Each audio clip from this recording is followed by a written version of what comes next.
live. Good afternoon, everyone. What a wonderful opportunity to welcome you to our virtual information session. And we really appreciate you taking time out of your schedules to join us this afternoon. My name is Kobus Oosthuizen, the Dean of Milpark Business School, and joining me as the main attractions for today, my esteemed colleagues, Dr. Jane Usher, our Academic Director, and our two program managers, Mabatu Kloahele and Evelyn Canigan. So without any further ado, let me get the conversation going by giving you a snapshot of who we are and what it is that we stand for. So friends, Milpark Business School has been around for more than 20 years with a national footprint in South Africa and even beyond the borders of South Africa. And our offerings are the Doctor of Business Administration, the Master of Business Administration, or MBA as we all know it, and then 4 postgraduate diplomas in Business Administration, in Public Administration, in Investment Management, and in Banking. And then, of course, Executive Education, inclusive of short courses, and finally, Consulting. Now, we believe we provide quality scholarship in response to Management Education 4.0 and the world of work as it has changed so much, what we've come to know. And furthermore, we believe that we are a key contributor to ethical and sustainable business practices informed by the Sustainable Development Goals. In essence, colleagues, we literally give wings to your career progression and your career ambitions. So our reason for being, what the team and I get up to in the morning, very simply, to develop ethical leaders for the common good. And this reason for being is firmly rooted in our values of integrity, respect, excellence, and innovation. So in sum, ethical and sustainable business practices are at the heart of our teaching and research philosophy. Hence, we empower future leaders and current leaders to pursue ethical and sustainable business practices informed by the SDGs. And this reason for being is built on the ancient Greek word phronesis, or in English, practical wisdom, emphasizing not only the development of great business leaders, but leadership for the common good. And we are very proud of our students' achievements in a wide variety of sectors and believe it reflects the impact we make as a business school. The most recent PMR Africa National Employer Survey on business schools offering MBA degrees in South Africa rated Milpark Business School 3rd in the overall rankings in 2021. We're also very proud of being the only business school on the Africa continent with Amber Accreditation for our online MBA. So friends, welcome again, and I really trust you will find this session informative and inspirational.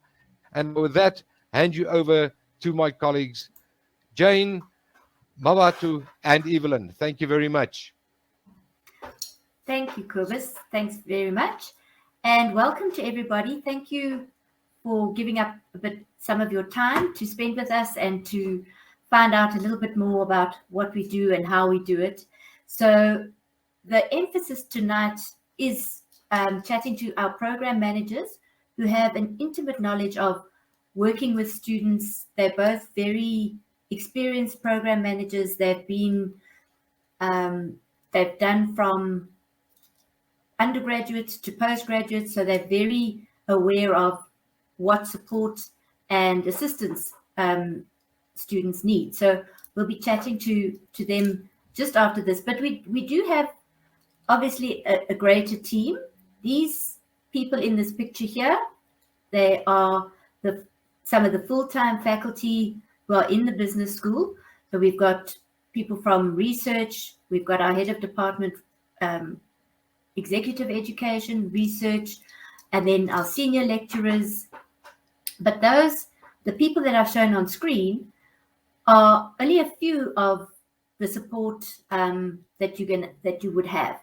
So our adjunct faculty who would be lecturing you and working with the senior lecturers it's a huge team. So we've got lots of people from industry who they're well versed in what is going on in business because they work in that, but they've also got the added academic qualifications that you also need. So there's a huge team supporting everybody if and when you need that. And it's really important in a postgraduate qualification to have different lines of support because it's quite something to embark upon.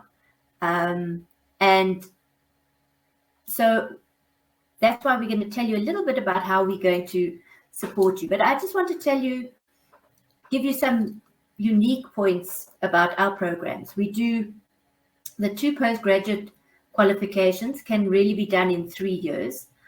We make sure that you are able to apply your knowledge directly to your work environment because your employers and yourself must get that kind of feasible work-related experience as you're going along. We've got top quality scholarship that responds to management needs. So we do a lot of research in terms of what is happening in the business place and how we can best translate that into our curriculum. You'll also be contributing to the development and implementation of responsibilities that individuals as well as businesses have towards our communities and our environments. And we focus a lot on the sustainable development goals to see how we can make a difference and an impact in our community, society, and obviously for the common good. One of the other areas that we feel is incredibly important when you embark on these qualifications is your development of personal, interpersonal, and your professional skills. We want to see the people that start out when you first register and you knew the transformation that happens when our students go through the programs. They really come out as different people at the end. They've learned a lot. They've learned a lot of soft skills. And you can see there as well, we've got an integrated curriculum that has technical skills as well as your softer skills. Now, for us, the soft skills are really hard skills because it's difficult to measure somebody's leadership potential or your emotional intelligence and how you relate to others. But that is part and parcel of what you would be doing in the programs because there's individual work and there's also project work and teamwork.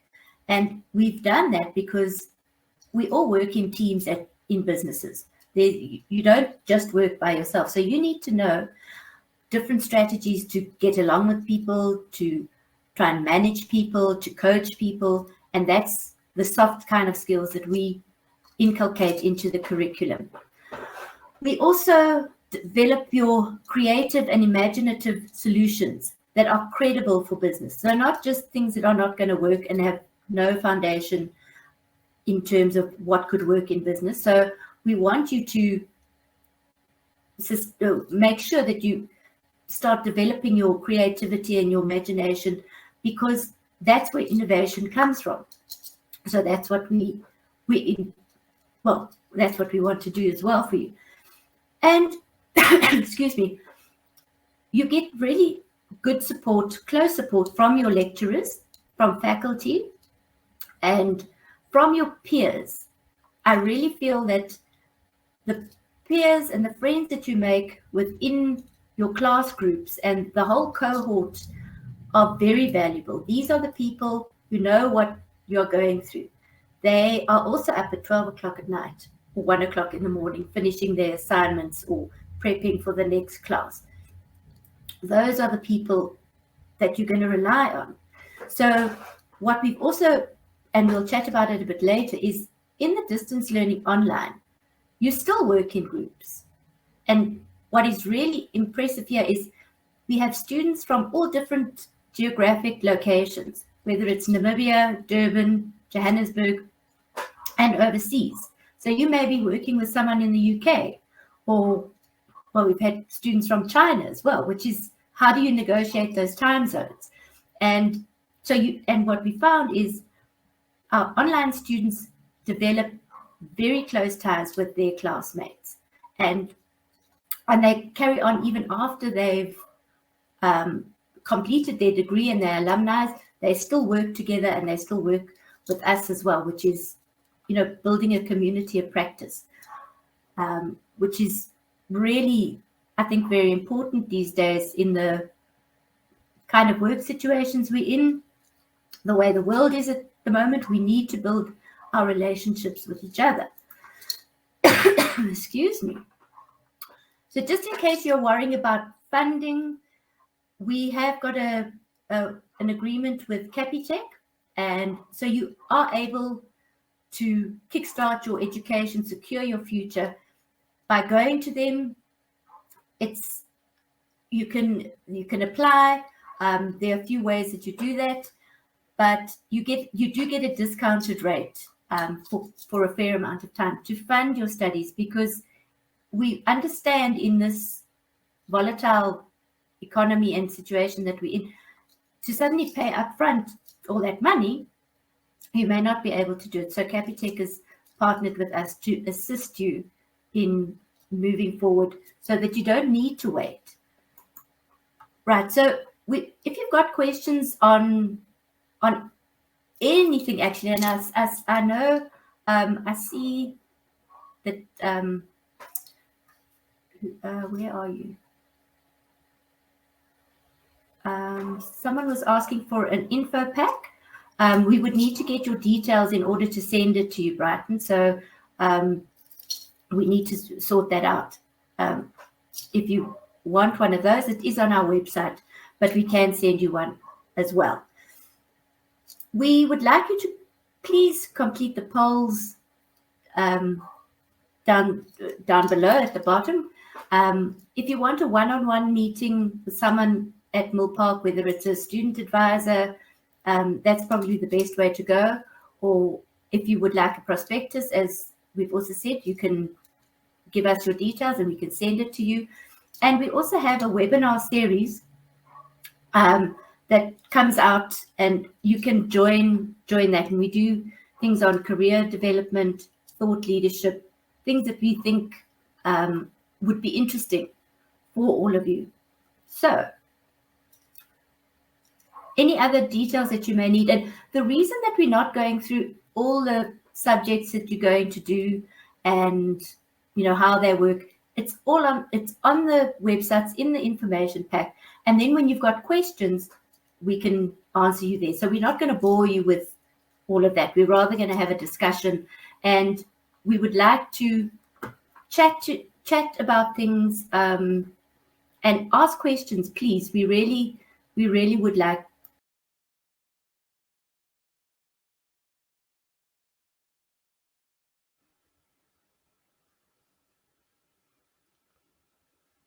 Well, it seems that we have lost our esteemed colleague there for a moment, but nonetheless, let us forge ahead, colleagues. So the program managers that is currently on my left or right. Oh, there's Jane back. All right. I've just got to give all of you a wake-up call so you don't fall asleep, and especially Kobus and even Mabatu. Sorry about that. I don't know what I did. I'm sure I must have done something. So thank you, Kobus, for jumping in there.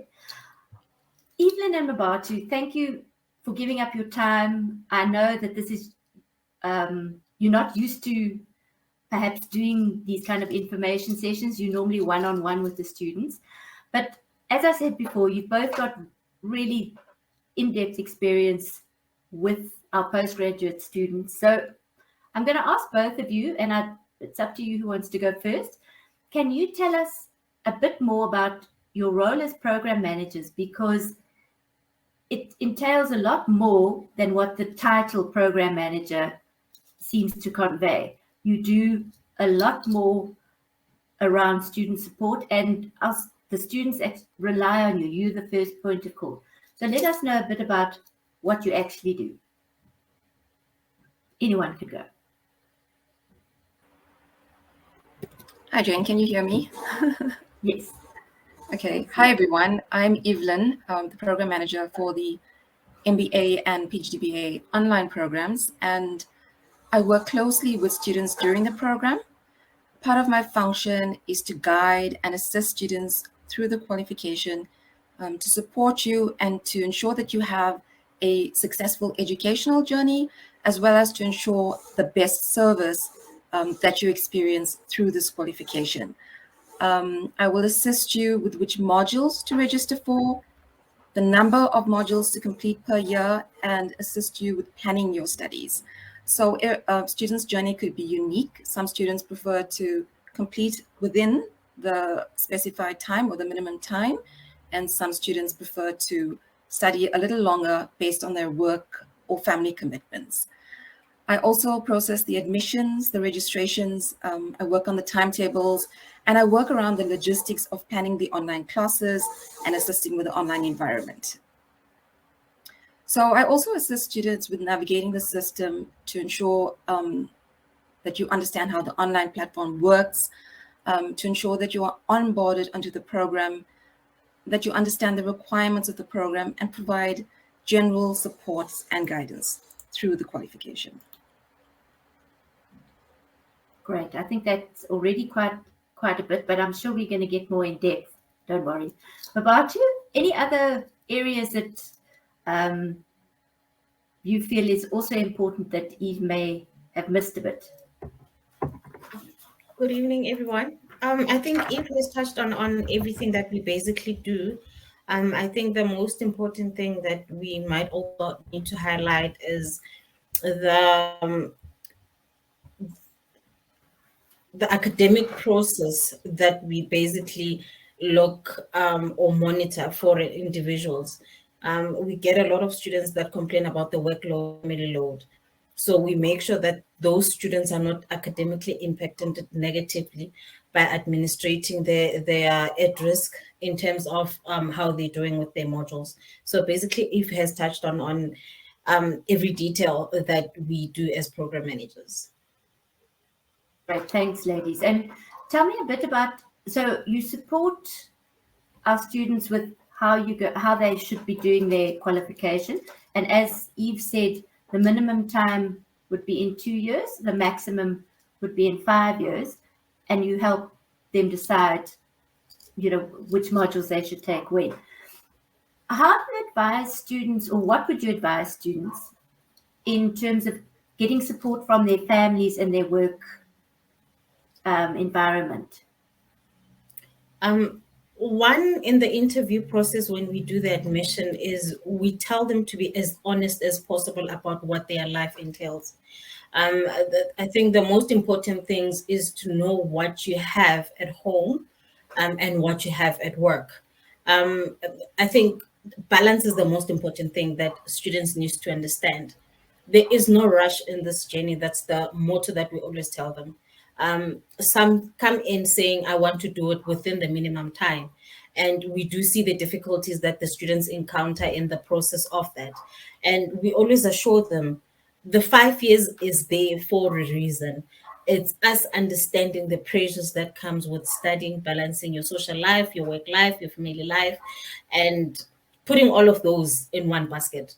So there is a lot of support in terms of dotting down the students' journey within the MBA program. Great. And do people have a social life when they're doing an MBA?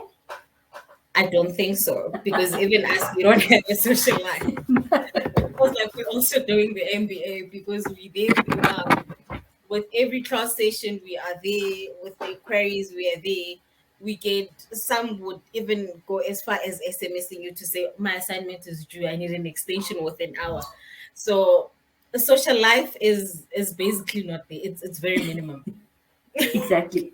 So at least you understand what the students are going through, and hopefully they understand what you're going through as well. So besides the support that you give from a program management perspective and the relationships that you build with the students, I see Miriam has said about Evelyn that she was phenomenal. because that's the type of support, and you really build relationships with the students. You know the students better than anyone, I would say. What other support mechanisms do we have in place that are the more formal structures that where students can go for help if they get stuck on, say, admin issues, or even something traumatic that's happened at home? We do have quite a number of support structures in terms of the student's journey. In terms of the registration process, we do have the student acquisitions that assist the student with their registrations, and that basically tells them what is entailed, what is required, and what is needed for them to basically be enrolled into the qualification. Once a student has been enrolled into the qualification, they would also have a one-on-one with what we call our student support services, where they would send in all their queries or all their assignment extensions, exam problems. So there's basically a department that deals with the students' administrative queries once they're registered.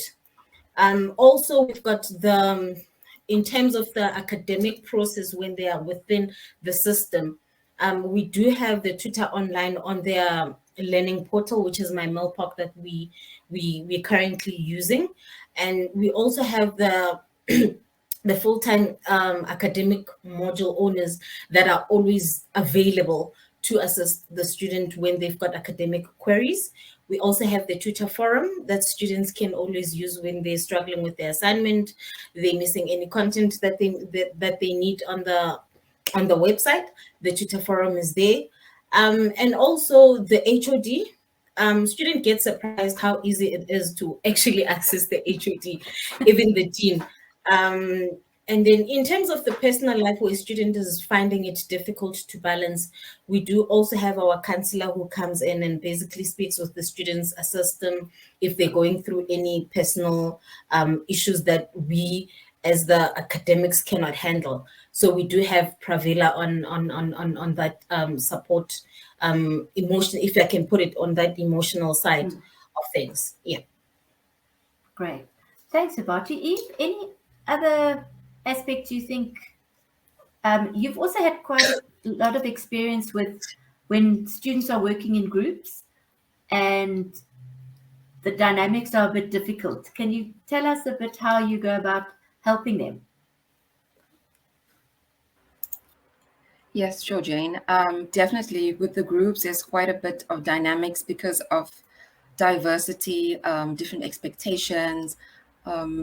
So with the diverse group dynamics, generally there's like forming and norming and then getting to know each other and going through a group charter to understand each other's expectations.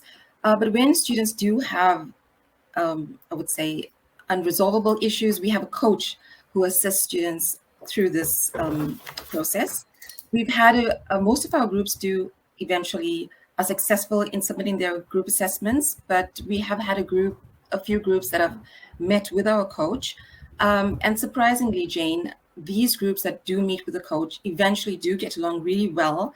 And we had a group that performed the best for entrepreneurship module after meeting with the coach. So yeah. Yeah, that is interesting. That because people often resist, we don't need help, we can sort it out ourselves. And I think oftentimes they're just able to have a breakthrough when they do meet with her and discuss their different dynamics and that. Right. Yes, so definitely. Yeah. And students often also mention that they enjoy the group work because of the networking and different opinions and different strengths that each one brings to their group. So we've received quite good feedback on syndicate group assignments and assessments. Yes. Yeah, it's also quite interesting at when people are finished, how their first lot of group work they didn't want to do. They feel, oh, this is awful. And then I don't know if you've got experience of when they suddenly say at the end, that I learned so much in. That's where I learned a lot. Absolutely. I think the group friendship continues even after the qualification. So most students are still in contact with each other and still meeting and still sharing ideas and sharing projects even with their companies and so forth. Yeah, I think that's quite valuable. So now, if we can look at the admission process at this level, it's very rigorous. You've got a lot of the students have got a lot of documentation that they need to make sure they've got in place. And it can seem a bit onerous and, why do I have to do all of this? So let me ask Mopar, how do you help them through this admission process, first of all? The process can be quite lengthy at times. My first point of view, if we do come across that, we're not really involved in the admission process. The student acquisition department is quite involved in that. And I think they're doing a fantastic job, because it's not a lot of times where you'll get a student saying they don't understand the process or what is required. But I think the first point of contact is for students or new prospective students to go through the information pack, because it's got it is there in detail what is required. I think the only problem that we encounter and that takes long for us to actually process the admission, it's in terms of the missing documents that are required with the admission process. You do get candidates that still ask us, I've got a postgrad, what are you guys still doing with my matric certificate? Unfortunately, we do need that document. It is us, it's Milpark that needs it's actually a requirement from the Department of Higher Education for us to have that information on hand. So it is documents such as the matric certificate, as I've said, undergrad qualification certificate, postgrad, and your CVs. We do have a standard Milpark template that's where the problem now becomes. Also, a student will upload a normal CV, and when you send them an email to say, no, you've used the incorrect template, this is the template that you need to use, they'll tell you how many documents do they need to complete in order to get through into the program.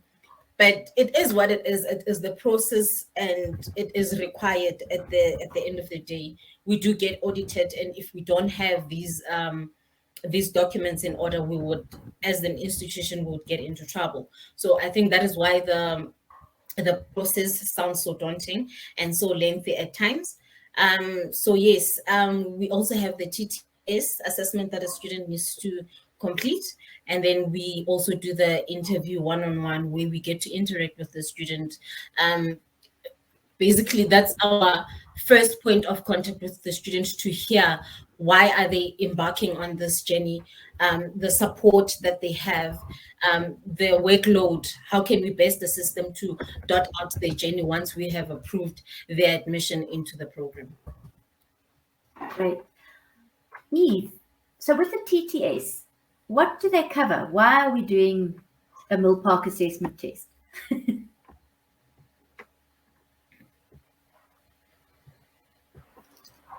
So Jane, the entrance assessment is a requirement for the MBA and the postgrad to ensure that we have a rigorous admission process. The reason we do the test is there's no pass mark, but rather to see what the strengths of the student is and what areas are open for improvement. The assessment is really short. It's about 3 hours. It's completed online. A student would receive a link to complete the assessment, and it covers areas like numerical reasoning, verbal reasoning, logical thinking, and learning efficiency. So as mentioned, there's no pass mark, but the report indicates areas of strengths and areas for progress that a student may improve on. And I think, I know people get quite intimidated when you say a Milpark assessment test or whatever assessment test. They're going to, see if you're worthy of doing this. But what we found from the TTS test that we do, or that we're working with, is it gives the student or the candidate really good understanding of where they can work on, and what their strengths are, because it's always good to know what you're good at as well. I think because then they can build on that as well, and then also develop other areas. So it's quite nice as a beginning assessment to see, okay, I might need to work on my communication skills or verbal areas or my numerical. I know also a lot of students are wary of the management accounting modules that we have. But they're successful. Really, they are. But why do we do those modules? So the management accounting modules is to understand general management and how to read financial statements, how to make financial decisions in your company in a management position. And even though students find it a bit daunting because it's numbers, we do have quite a bit of support. For management accounting A, as an example, we have YouTube videos that the lecturer does for each topic that a student would need to review before the actual class. So there's quite a bit of support, and really there's students do well at the end, and so there's no need to be nervous about it. Exactly.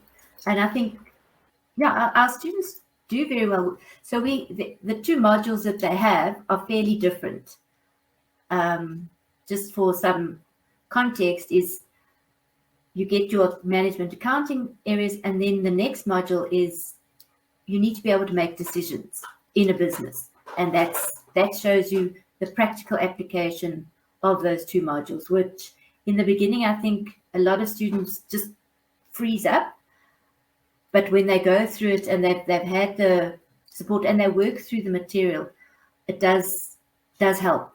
They practice what they need to be practicing. So that's what you need to do, I think, for this. Okay, so I want to ask you a few more things.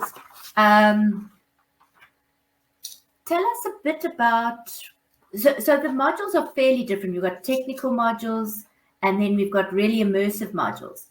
Can Eve, maybe you've worked with this quite a long time. Can you tell us about the social responsibility and the environmental management module? What are students expected to do? Why do we have group work there? And what are some of the experiences that students have had with that module? Sure, Jane. The social responsibility and environmental module is where students partner with a non-profit organization, so an MPO, and this allows the student to work with this nonprofit organization and to contribute to the community to ensure sustainability, not just with this organization, but the environment as well. So it opens up awareness of what challenges that communities are experiencing and how a student can contribute, basically. Mm-hmm. Okay. I interrupted you, sorry. No, you can go.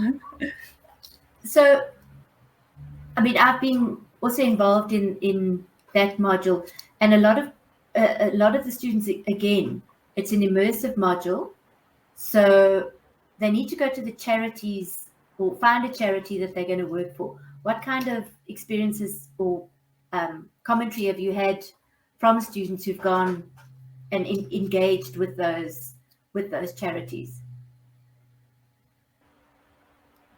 So Jane, I think from the charities perspective as well, they really appreciate the guidance that students provide in terms of improvements that they can make, for example, with their financial statements from management accounting, A and B. And I think the students' contribution, they're quite surprised at the challenges that are facing the communities, and then the opportunities that are available for the MPOs.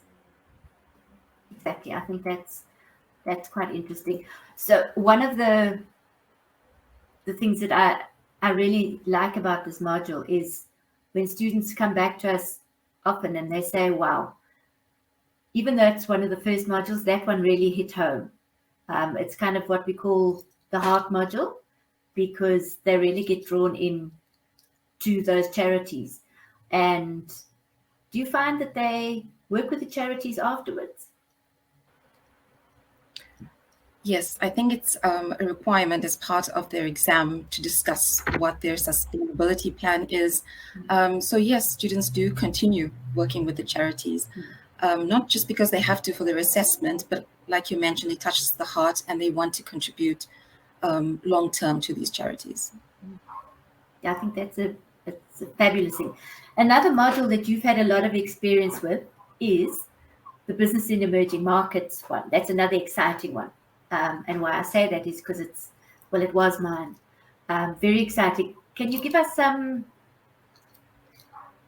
insights of what students have done, where they've gone, what their Sure. experiences have been?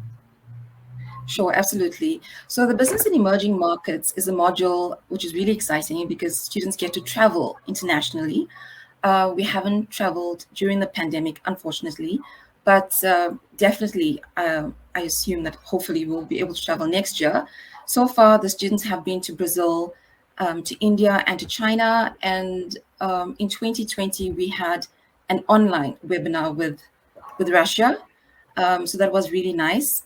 Students get to understand how business is done globally, and to work with other educational institutions and other companies, global companies in their industries, if they so choose.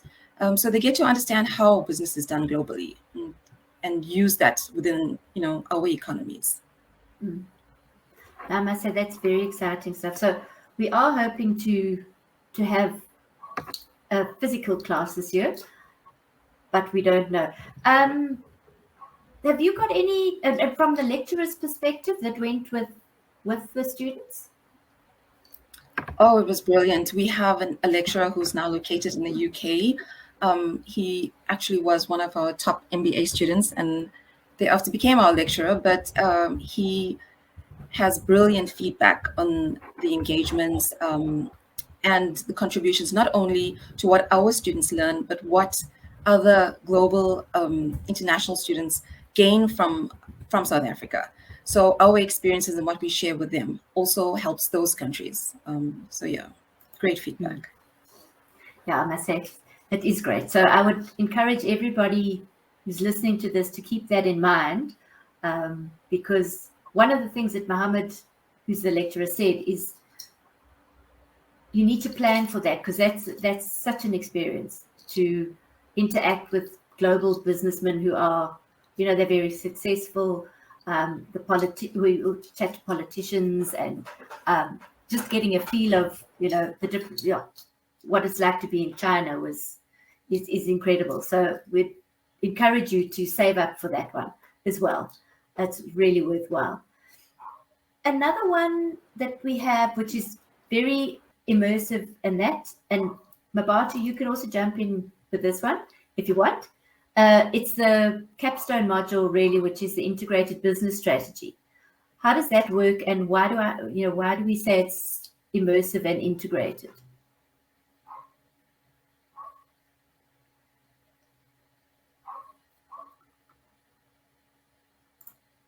I don't know if you're frozen or if it's me.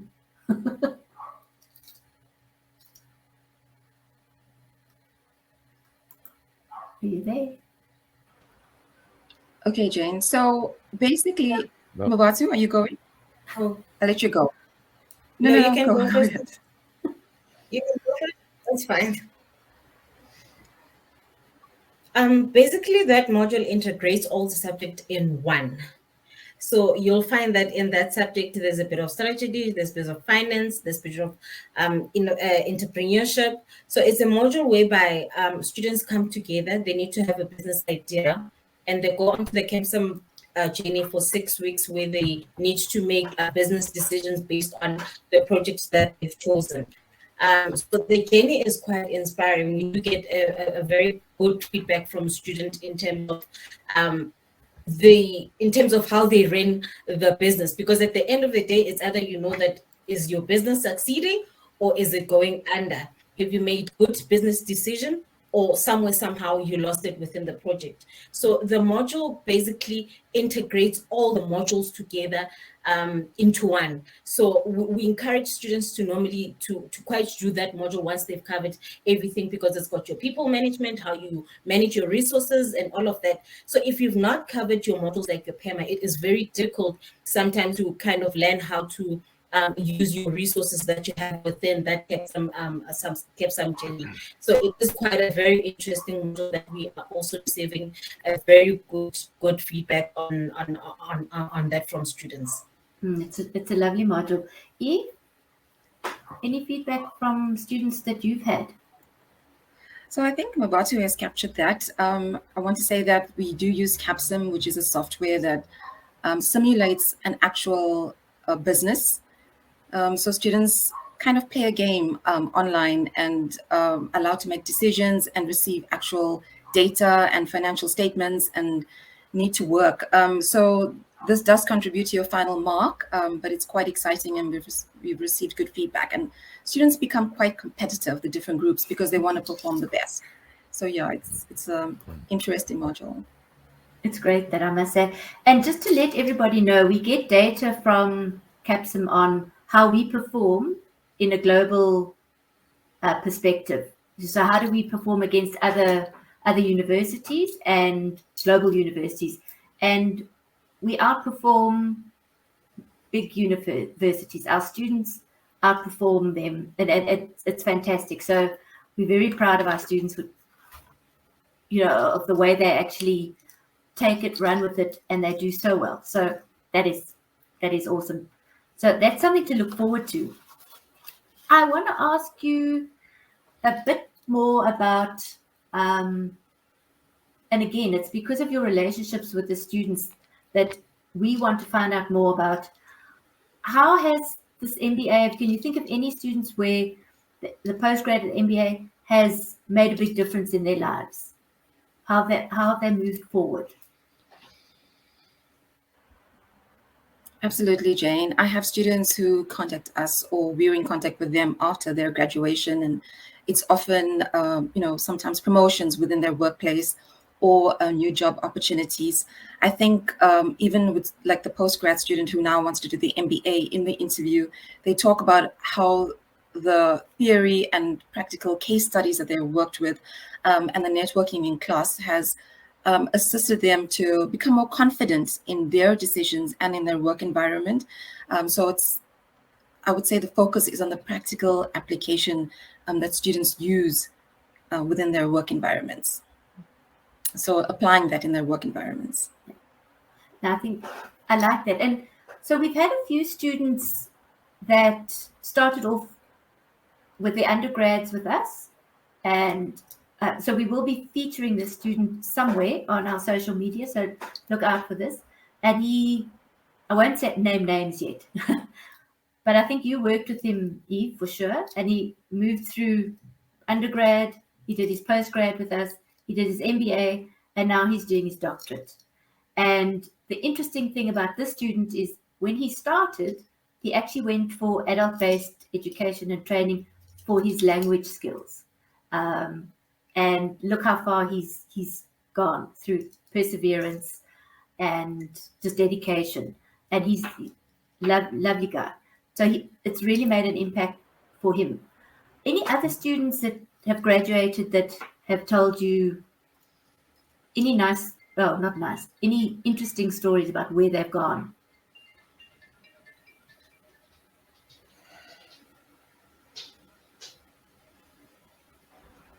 Sorry, I couldn't get my unmute button. Happens. Absolutely, Jane. There are so many stories from students. The one student walked into my office after the postgrad and said, "Thank you for assisting me through this journey." And the next question from me was, "What are you going to do next?" Then he went to his company and asked them if they would sponsor his MBA, and they did. And now he's completed his MBA with us. So I think students can, achieve whatever they set their minds to. We have quite a few success stories of students who have progressed really well. Yeah. No, it's very interesting. So we like to keep up with the alumni to see what they're doing and give us updates and that. Just another thing that I'd like to focus on is our AMBA accreditation, which is the Association of MBAs. And with that accreditation, students are able to move globally. So what we like about that is in this new world of work, we have more opportunities for talent mobility to happen. And this means that you can be living in South Africa and work for someone in the United States, the UK, wherever. So you work with different time zones and that, or you can, as Mohammed has done, he's moved over to the UK. Not that we want to get everybody to go, but it gives people the possibility of mobility to get experience in a global company wherever they may be and then come back. That's what we would like them to do. So I think that, the AMBA accreditation is there. It is a good thing for students. And the more you kind of use your accreditation links and what AMBA actually gives to our students or our graduates, the more you can get out of that. So I also want to ask you, especially with the DLO, the distance learning online platforms, how do people get to know each other? What do they do? Because sometimes it could be difficult. Yeah, so Jane, we have our classes are on MS Teams, and students join the online classes and often introduce themselves within the class. We also have discussion forums on the student portal, which is called My Milpark, and here students can contact each other and introduce themselves to other students. We also have group work for the assessments. We either help the students, put them in groups, or they form their own groups. So students do get to know each other, even though they may be in different provinces or different countries. So we have mechanisms for students to communicate.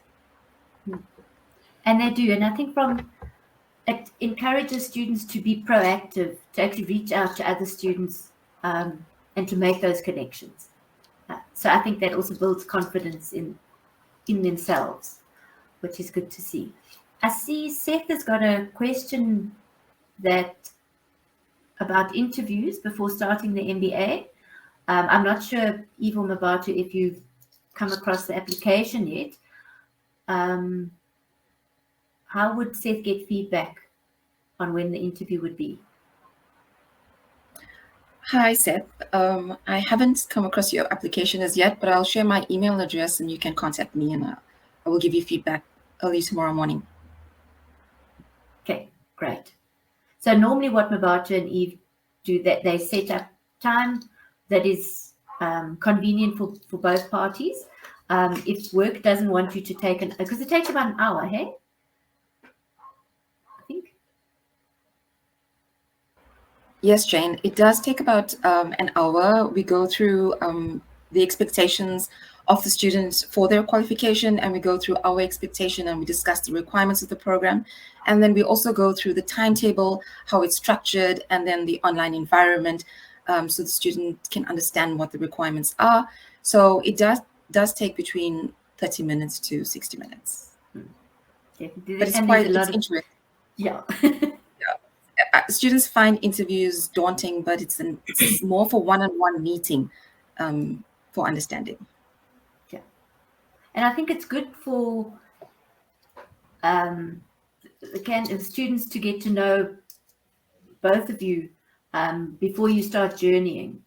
They can get a sense of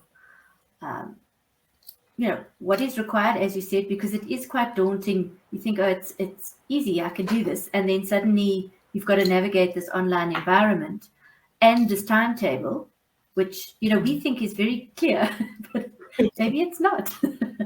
So I think the interview is a really good thing that we put together, as well as the Milpark assessment test through TTS. Any other closing comments, Mabatu, that you want to make about your lovely students and what's coming up next?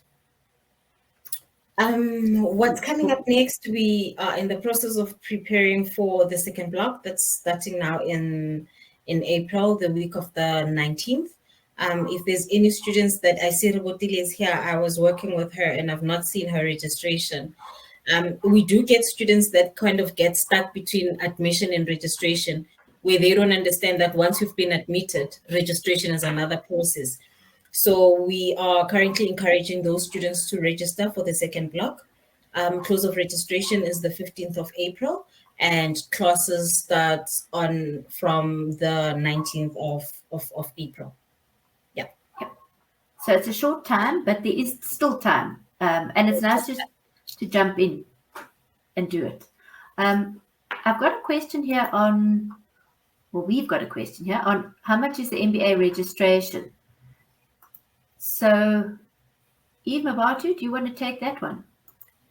The registration basically depends on the number of modules that the student is enrolling for. So I'm not sure of the prices. I know one module depends, it's around 17,000. So it'll depend on the number of students that a student is enrolling for. Okay. And the admission process? So there is a fee to pay for the TTS test, which is 1,500, and that's because we pay an external provider for their services. Eve Mabata, are there other costs? I can't remember. I know I should. So, Jane, we don't have a registration fee to register for. There is no registration fee. The fee that you pay is for the external service provider, Top Talent Solutions, who conducts the entrance assessment. So in essence, it's the application fee, you could say, is 1,500, and that goes to the external provider. So that's in essence how much it would cost you to get on board. Kubus, I see you are back. I am, mate. Yeah, it's nice. So I think we're going to finish off our chat now. Any last words from Evelyn and Mabatu?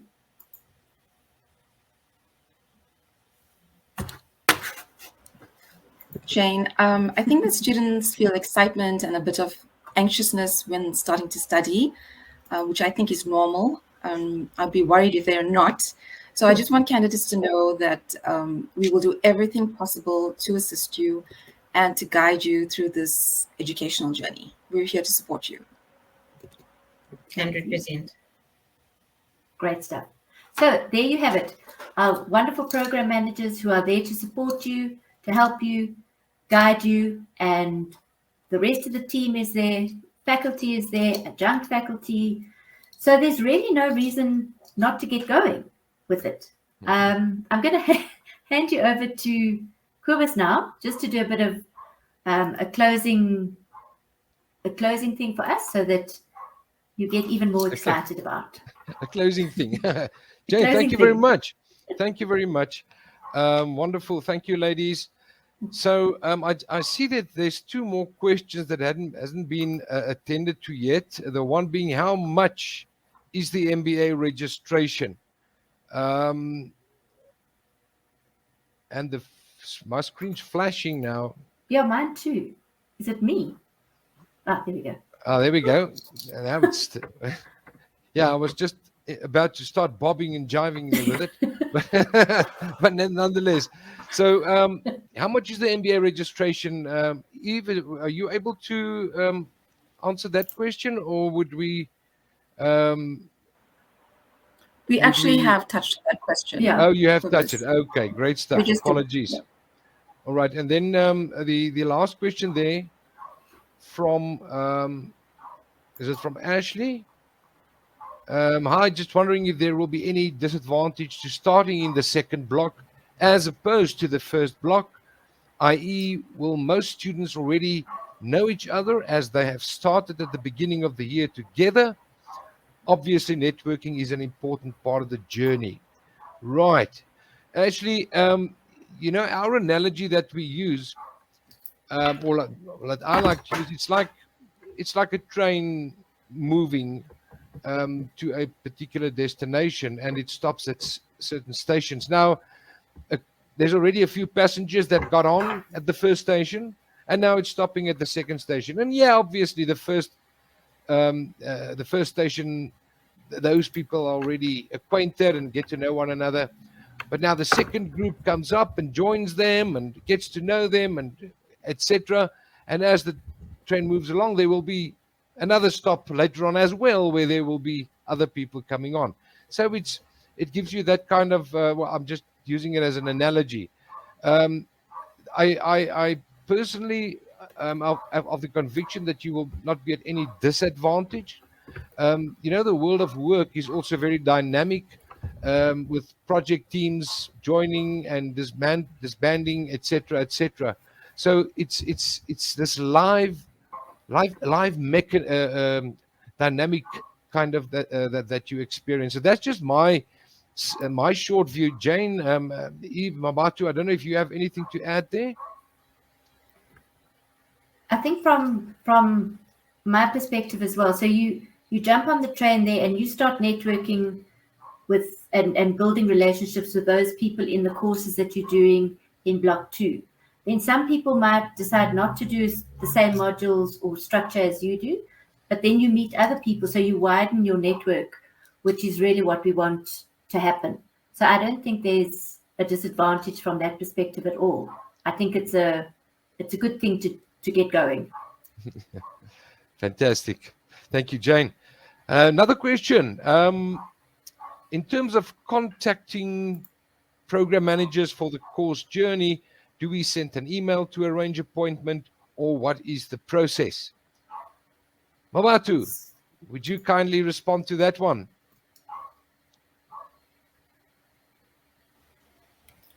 Sure thing, Dr. O. They can email us. I see Evelyn has already typed in her email address. I'll also do the same.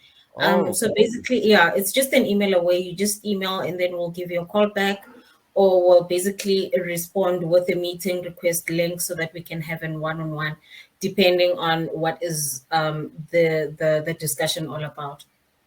Awesome. Thank you so much, Mabatu. Yeah, sorry, forgive me. My focus was on the questions, and I can't move my eye yet like a chameleon to look at that one as well. Okay. Nonetheless, right, wonderful. Carlos responded there. Colleagues, yes, if there's, oh wait, it seems there's another one coming through. Let's scroll down with COVID-19 and the fact that the studies are conducted online. Are the facilities at the Johannesburg campus available for possible group meetings and discussions? Welcome. Unfortunately, since the 1st of, where are we now? It's the 1st of March, I think. Yes. There hasn't been any access to the premises there, regrettably. So there's no form of contact. Everything is conducted virtually, but we know that students that are in close proximity of one another are using other alternatives, whether it's connecting at one another's homes or at a restaurant or at a coffee shop or at a pub, etc., etc. So everybody's kind of working their way and making up their own journey. So apologies for that one. Right.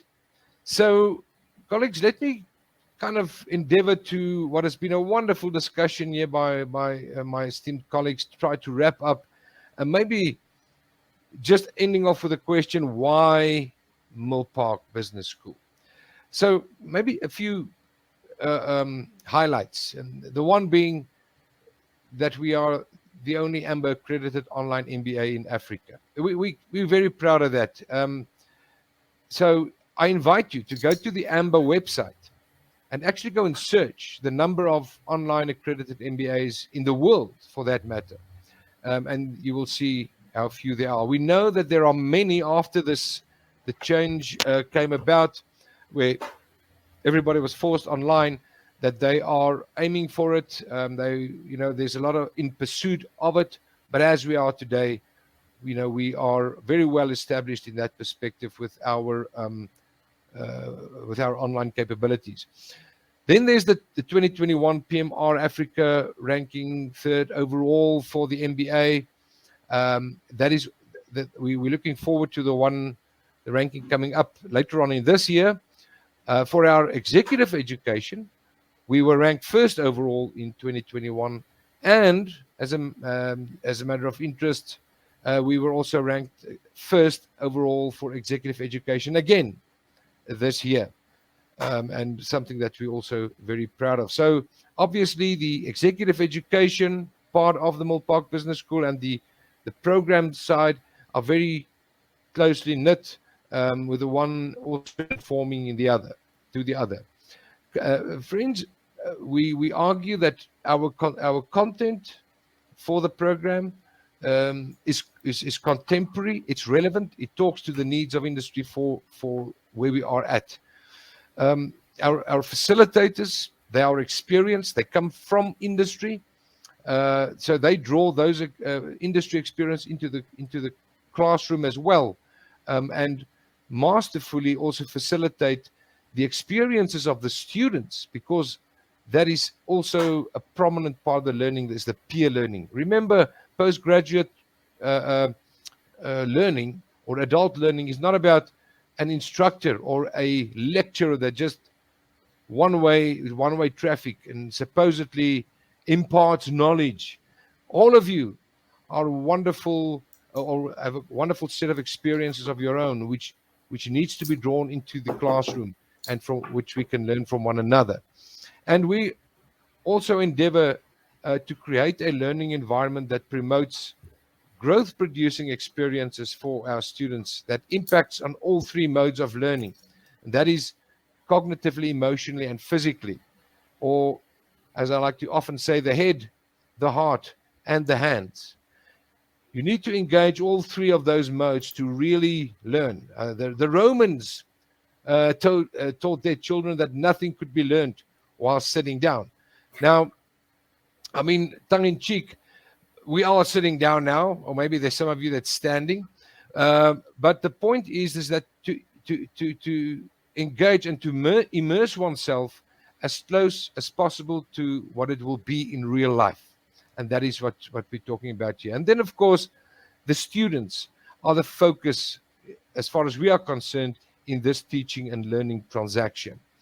So, friends, that's kind of what I want to wrap around what has been discussed this afternoon. We really hope that you are informed, and we really hope that that you would select us as your learning and learning partner, and journeying together into the future and making being change agents and positive changes where we are in our families, our communities, in our companies where we work, and in the world at large. We really appreciate you. Thank you for your time. All the best. Enjoy the rest of your evening. The recording will be available. And remember, tomorrow is beautiful. And why is it? It is because you and us are going to make tomorrow beautiful. Thank you so much.